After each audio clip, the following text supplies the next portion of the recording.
یقیناً قیامت آنے والی ہے بلکہ آ رہی ہے. فتنہ دجال سے پناہ مانگنے سے خالی نہیں ہوتی تھی. اس وقت دجل جھوٹ مکاری آپس میں بھائی بھائی کے خلاف ہوگا، باپ بیٹے سے جھوٹ بولے گا، بیٹے باپ سے جھوٹ بولیں گے. حضرات محترم، بہت ساری چیزیں جو ہماری ایمانیات میں داخل ہیں، جن پر ایمان لانا مومن کے لیے انتہائی ضروری ہے، بلکہ جن پر ایمان لائے بغیر آدمی کا ایمان مکمل نہیں ہوتا، انہی چیزوں میں سے ایک کا نام ہے قیامت. عربی زبان میں قیامت کو ساعہ کہتے ہیں، اور قرآن کریم نے کہا ان الساعۃ لآتیہ، یقیناً قیامت آنے والی ہے بلکہ آ رہی ہے. قیامت کا حتمی یقینی علم اللہ کے سوا کسی کو نہیں ہے. جناب رسول کریم صلی اللہ علیہ وسلم سے جبریل امین نے ایک مرتبہ پوچھا، یا رسول اللہ اخبرنی عن الساعہ، مجھے قیامت کے بارے میں بتلائیے، قیامت کب آئے گی؟ حضور علیہ الصلوۃ والسلام نے فرمایا مل مسئول عنہا باعلم من السائل. بخاری شریف کی روایت ہے، فرمایا کہ جس سے پوچھا گیا ہے وہ پوچھنے والے سے زیادہ نہیں جانتا، جتنا تمہیں پتا ہے اتنا ہی مجھے پتا ہے. مطلب کیا تھا؟ اس کا حتمی یقینی وقت اللہ نے اپنے علاوہ کسی کو نہیں بتایا. ہاں البتہ اس کی کچھ نشانیاں بتلائی ہیں، وہ اللہ نے مہربانی فرمائی تاکہ ایمان والے ان نشانیوں کو دیکھ کر اللہ رب العزت کی طرف رجوع کر سکیں. چنانچہ حدیث پاک میں حضور نبی کریم صلی اللہ علیہ وسلم نے ارشاد فرمایا، قیامت کی نشانیوں میں سے ایک بڑی نشانی وہ فتنہ دجال ہے. قیامت کے قریب فتنہ دجال کا ظہور ہوگا، اور حضرات انبیاء کرام علیہم الصلوات و تسلیمات نے سابقہ کتابوں میں بھی دجال کی آمد کی خبر دی گئی ہے. اور حضرت ابو ہریرہ رضی اللہ تعالی عنہ سے روایت ہے، فرمایا کہ رسول کریم صلی اللہ علیہ وسلم کی نماز کے بعد جو دعا ہوتی تھی، کوئی دعا بھی فتنہ دجال سے پناہ مانگنے سے خالی نہیں ہوتی تھی. چنانچہ حدیث پاک میں حضور علیہ السلام دعا مانگا کرتے تھے، اللہم انی اعوذ بک من فتنۃ المسیح الدجال، اے اللہ مجھے دجال کے فتنے سے حفاظت عطا فرما، محفوظ فرما، میں تیری پناہ چاہتا ہوں دجال کے فتنے سے. دجال کہتے کسے ہیں؟ کیا کسی خاص شخص کا نام ہے؟ فرمایا دجال کہتے ہیں جھوٹے کو، فریبی کو، مکار کو. چنانچہ دجل، یہ دجل سے ہے، اور دجل کا معنی ہے کسی نقلی چیز پر سونے کا ملمہ کر دینا، سونے کا چڑھاوا چڑھا دینا. اب دیکھنے والے کو نظر ہی آئے یہ گولڈ ہے، یہ سونا ہے، لیکن حقیقت میں اندر سے سونا نہیں. فرمایا قیامت کے قریب دجال آئے گا، تو اس کا مطلب یہ ہے کہ قیامت کے قریب جھوٹ، فراڈ، فریب، دھوکہ بازی، جال سازی، نقل بازی یہ عام ہو جائے گی. اور اتنی عام ہوگی کہ لوگ دجل اور فراڈ کو دھوکہ دینے کو گناہ بھی نہیں سمجھیں گے. لوگ کسی کو کوئی چیز بیچ رہے ہوں گے اور واضح طور پر جان رہے ہوں گے کہ اس پر نام تو فلاں برانڈ لکھا ہوا میڈ ان جاپان، لیکن یہ پاکستانی کے فلاں حصے میں اس پر سٹیمپ لگا دی گئی ہے، اور یہ بھی جانتے ہیں یہیں کی ہے. خریدنے والے بھی خرید رہے ہوں گے، بیچنے والے بھی ایک کر کے بیچ رہے ہوں گے. اب آج کیا ہے، اس کو نہ تاجر گناہ سمجھتا ہے، نہ خریدنے والا گناہ سمجھتا ہے. اور رسول کریم صلی اللہ علیہ وسلم نے دجال کے بارے میں فرمایا یہ ایسا فتنہ ہے، اللہ نے اس کی بڑی عجیب وہ حقائق اللہ کے نبی نے اس کے بیان کیے. فرمایا یہ دعویٰ کرے گا ربوبیت کا، الوہیت کا دعویٰ کرے گا، اور کہے گا میں انا ربکم، میں تمہارا سب سے بڑا پروردگار ہوں.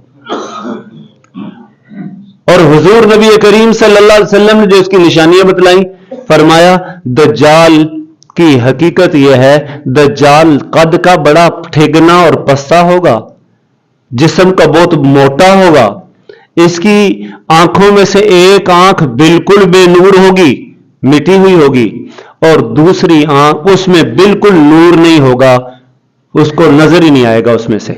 اور جو دوسری آنکھ ہے, دوسری آنکھ سے نظر آئے گا لیکن وہ آنکھ اپنے دائرے سے باہر نکلی ہوئی ہوگی, ابھرے ہوئے انگور کے دانے کی طرح.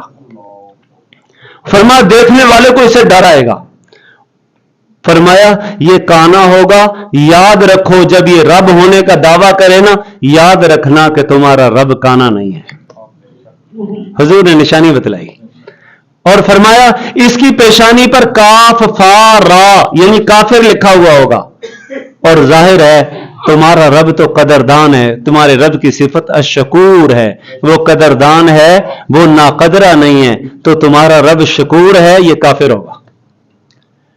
اور حضور نبی کریم صلی اللہ تعالی علیہ وسلم نے فرمایا اس کا کام ہی دجل دھوکہ دینا ہوگا, جبکہ تمہارا رب وہ دھوکہ دینے والا نہیں ہے. فرمایا اس قدر جھوٹا مکار ہوگا, اس کے ساتھ اپنے ساتھ بناوٹ کی جنت کو بھی رکھے گا, جہنم کو بھی رکھے گا. لوگوں کے پاس جا کے کہے گا میں تمہارا رب ہوں, مجھ پر ایمان لاؤ. اور کہے گا جو مجھے مان لیں گے میں ان کو اس جنت میں پھینکوں گا, جنت میں بھیج دوں گا, اور جو مجھ پر نہیں لائے گا یہ دیکھو آگ جل رہی ہے جہنم, اس میں پھینک دوں گا. حضور نے فرمایا لیکن لوگوں اس سے دھوکہ نہ کھانا, ایمان والوں کو خبر دے دو. فرمایا اس کی جنت حقیقت میں جہنم ہوگی. اگر کسی ایمان والے کو اس میں پھینکے تو ایمان والا وہاں پر جنت کے مزے لوٹے گا جی, اور اس کی جہنم جنت ہوگی جی, جنت جہنم ہوگی, جنت میں آگ جل رہی ہوگی لیکن لوگوں کو نظر آ رہا ہوگا بڑے حسین باغ ہیں, اور اس کی جو جہنم ہے جس میں آگ نظر آ رہی ہوگی وہ حقیقت میں جنت ہوگی. فرمایا ایمان والوں کو بظاہر نظر آنے والی جہنم میں پھینکے گا لیکن وہ جہنم نہیں ہوگی, وہ جنت ہوگی. اور فرمایا جو اس کو ماننے والے ایمان لانے والے ہوں گے ان کو یہ قسمیں اپنے تائیں جنت میں پھینکے گا, اور حقیقت میں اللہ اسی کو جنت نہیں جہنم بنا دیں گے. اور نبی رحمت صلی اللہ علیہ وسلم نے اور بات ارشاد فرمائی. فرمایا یہ زمین پر, کسی نے عرض کیا یا رسول اللہ زمین پر کتنے دن ٹھہرے گا, اس کی مدت کی, اس کے قیام کرنے کی مدت کتنی ہوگی. حضور نبی کریم صلی اللہ علیہ وسلم نے فرمایا اس کے زمین پر قیام کرنے کی مدت 40 دن ہوگی. صرف کتنے دن ہوگی 40 دن. لیکن فرمایا وہ دن عام دنوں جیسے نہیں ہوں گے, پہلا دن 1 سال کے برابر ہوگا, دوسرا دن 1 مہینے کے برابر ہوگا, تیسرا دن 1 ہفتے کے برابر ہوگا. 3 دن نکل گئے, باقی 37 دن رہ گئے. اور فرمایا باقی 37 دن عام دنوں کی طرح 24 گھنٹے کے ہوں گے. ایک صحابی نے یہاں سوال بھی پوچھا یا رسول اللہ جب پہلا دن 1 سال کا ہوگا تو اس میں ہم نمازیں کس حساب سے پڑھیں گے؟ نمازیں پورے سال میں دن میں 5 نمازیں ہوتی ہیں تو اس میں سال میں بھی 5 ہی ہوں گی. حضور نے فرمایا نہیں, اس کی ویسے اور تفصیل ہے پھر کسی موقع پر, لیکن حضور نے فرمایا وہاں تم وقت کا حساب کر کے نماز ادا کرو گے. اب یہ ظاہر ہے 1 سال, پہلا دن 1 سال کا, دوسرا 30 دن کا, تیسرا 7 دن کا, یہ 1 سال اور کتنے ہو گئے 37 دن ہو گئے, اور باقی 37 دن تو گویا 1 سال 2 مہینے 14 دن کے برابر اس زمین پر قیام کرے گا. لیکن اس کو قوت اور طاقت اتنی ملی ہوگی. حضور سے پوچھا گیا یا رسول اللہ صلی اللہ علیہ وسلم زمین میں اس کی برق رفتاری, اس کے پہنچنے کی مدت کیا ہوگی؟ حضور علیہ الصلوۃ والسلام نے فرمایا یہ ان بادلوں کی طرح تیز چلے گا جس کے پیچھے ہوا لگی ہوئی ہو, اور ہوا ان بادلوں کو آنن فانن جناب ایک خطے سے دوسرے خطے میں پہنچا دیتی ہے نا, ایک جگہ سے دوسری جگہ منتقل کر دیتی ہے. فرمایا یہ بھی پوری زمین کا چکر کاٹے گا, ہر جگہ جائے گا, لیکن 2 شہروں میں مکہ اور مدینہ میں یہ داخل نہیں ہو سکے گا.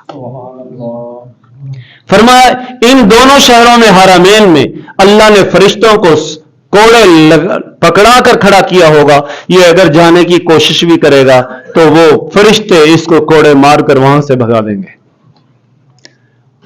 اور فرمایا حضور نبی کریم صلی اللہ علیہ وسلم نے لوگوں اس دجال کے فتنے سے پناہ مانگو, یہ اکبر فتنۃ فی ھذا الارض, یہ زمین پر سارے فتنوں میں سب سے بڑا فتنہ ہے. اور فرمایا کہ اس وقت آئے گا تو ایسا وقت بھی آئے گا